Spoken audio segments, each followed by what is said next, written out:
Galilean रूपांतरण समीकरण के अंतर्गत ही इस वीडियो में बात करते हैं न्यूटन के नियमों की निश्चरता अर्थात इनवेरियंस ऑफ न्यूटन्स लॉ। पिछले वीडियोज में हमने बात करी थी कि स्थिर तथा गतिशील दोनों निर्देश तंत्रों में ही कण पर कार्यरत त्वरण तथा कण पर कार्यरत बल का मान समान प्राप्त होता है तथा संवेग संरक्षण और ऊर्जा संरक्षण के सिद्धांत भी समान रूप से स्थिर तथा गतिशील दोनों ही प्रकार के निर्देश तंत्रों में लागू होते हैं। अब इस वीडियो में हम बात करते हैं कि न्यूटन के नियमों की निश्चरता किस प्रकार से सिद्ध की जा सकती है, अर्थात न्यूटन के नियम यदि स्थिर निर्देश तंत्र में लागू हैं तो क्या वो गतिशील निर्देश तंत्र में भी समान रूप से लागू होते हैं। तो देखिए, न्यूटन की गति का प्रथम नियम जो है क्या है, जड़त्व का नियम कहते हैं उसको। जड़त्व के नियम से ही निकलकर आता है गति का प्रथम नियम। इस नियम के अनुसार हम ये कहते हैं कि यदि कोई वस्तु स्थिर है तो वह स्थिर ही रहना चाहती है और यदि कोई वस्तु गतिशील है तो वह गतिशील ही रहना चाहती है जब तक कि कोई बाह्य बल उस पर कार्य नहीं करे। तो हम यहाँ पर मैं नियम को नहीं लिखूँगा, आपको मैंने कह दिया, बता दिया है कि कोई वस्तु स्थिर है तो स्थिर रहना चाहती है, गतिशील है तो गतिशील रहना चाहती है जब तक कि कोई बाह्य बल उस पर कार्य नहीं करे। तो हम यहाँ पर यह कह सकते हैं कि F एक्सटर्नल बाह्य बल क्या है, कण पर कार्यरत बाह्य बल क्या है, शून्य है। कण पर कार्यरत बाह्य बल शून्य है अर्थात F इक्वल टू क्या लिख सकते हैं अपन, ma इक्वल टू क्या हो गया, शून्य हो गया। F इक्वल टू क्या हो गया, ma इक्वल टू शून्य हो गया। तो m जो है m not equal to 0, so a equal to 0 अर्थात कण पर कार्यरत त्वरण का मान क्या होगा, शून्य होगा। यदि एक निर्देश तंत्र में कण पर कार्यरत त्वरण का मान शून्य है तो दूसरे निर्देश तंत्र में भी कण पर कार्यरत त्वरण का मान शून्य ही होगा, क्योंकि ये पिछले वीडियो में हम पढ़ चुके हैं कि गैलीलियन रूपांतरण के अंतर्गत a डैश इक्वल टू हमारे को क्या प्राप्त हुआ था, a प्राप्त हुआ था। यदि a इक्वल टू शून्य है तो a डैश भी शून्य होगा।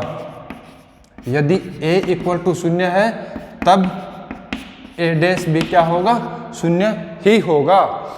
तो यहाँ पर हम ये कह सकते हैं कि यदि कोई कण या कोई पिंड स्थिर निर्देश तंत्र में गति के प्रथम नियम का पालन करता है तो वह गतिशील निर्देश तंत्र में भी गति के प्रथम नियम का पालन करेगा।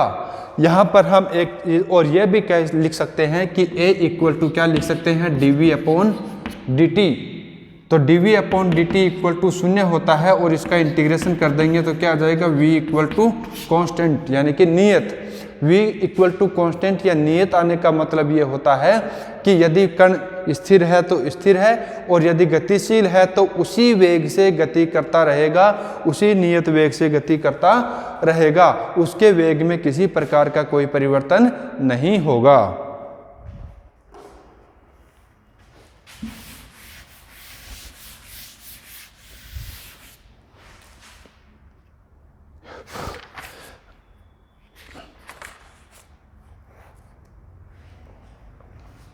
अब बात करते हैं द्वितीय नियम। गति के द्वितीय नियम के अनुसार हम क्या कहते हैं कि F equal to dp upon dt अर्थात संवेग में परिवर्तन की दर कण पर कार्यरत बाह्य बल के बराबर होती है। तो हम यहाँ पर ये कहते हैं कि F equal to dp upon dt कौन से किसी एक स्थिर निर्देश तंत्र के लिए ये बात लागू होती है कि F equal to dp upon dt। तो dp अपॉन dt तो d by dt p equal to हम लिख सकते हैं mv और m बाहर ले सकते हैं तो m dv अपॉन dt तो क्या आ जाएगा, ma आ जाएगा। तो यहाँ पर F इक्वल टू ma ही प्राप्त होता है। अब देखिए, द्वितीय नियम में हम कह रहे हैं कि F इक्वल टू क्या है, कण पर कार्यरत बल का मान ma है, जहाँ पर एक कण पर कार्यरत त्वरण का मान होता है।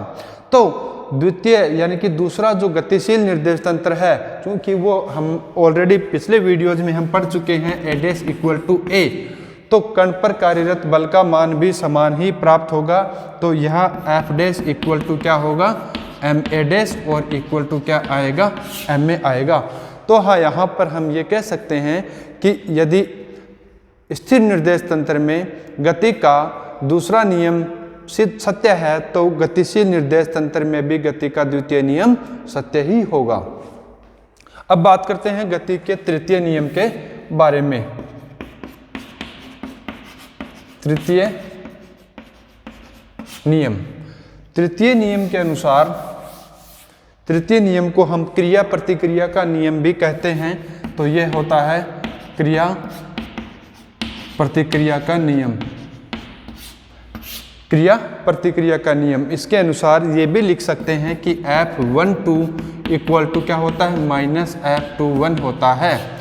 तो यहाँ पर गति के तृतीय नियम को परिभाषित करें तो ये कहते हैं कि जो ये गति के तृतीय नियम के अनुसार किसी भी कण पर कार्यरत बल हमेशा पैर के रूप में होता है, यानी कि प्रत्येक क्रिया की हमेशा एक विपरीत प्रतिक्रिया होती है। तो यहाँ पर F12 equal to minus F21, क्योंकि अब F12 और गैलीलियन रूपांतरण में F dash equal to F हम पढ़ चुके हैं, तो F12 डैश इक्वल टू क्या हो जाएगा, माइनस F21 डैश। अर्थात गति का जो तृतीय नियम था, क्रिया प्रतिक्रिया का नियम, वो भी यहाँ पर स्थिर तथा गतिशील दोनों ही प्रकार के निर्देश तंत्रों में समान रूप से लागू होता है।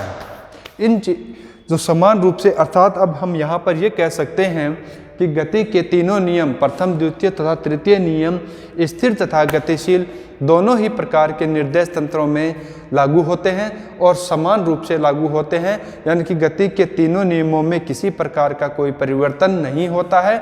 इसे न्यूटन के नियमों की निश्चरता कहते हैं। अर्थात नियम में किसी प्रकार का कोई परिवर्तन स्थिर तथा गतिशील निर्देश तंत्र में नहीं होता है। जैसा स्थिर निर्देश तंत्र में गति के नियम लागू होते हैं, सेम टू सेम वैसे ही गति के नियम गतिशील निर्देश तंत्र में भी लागू होते हैं।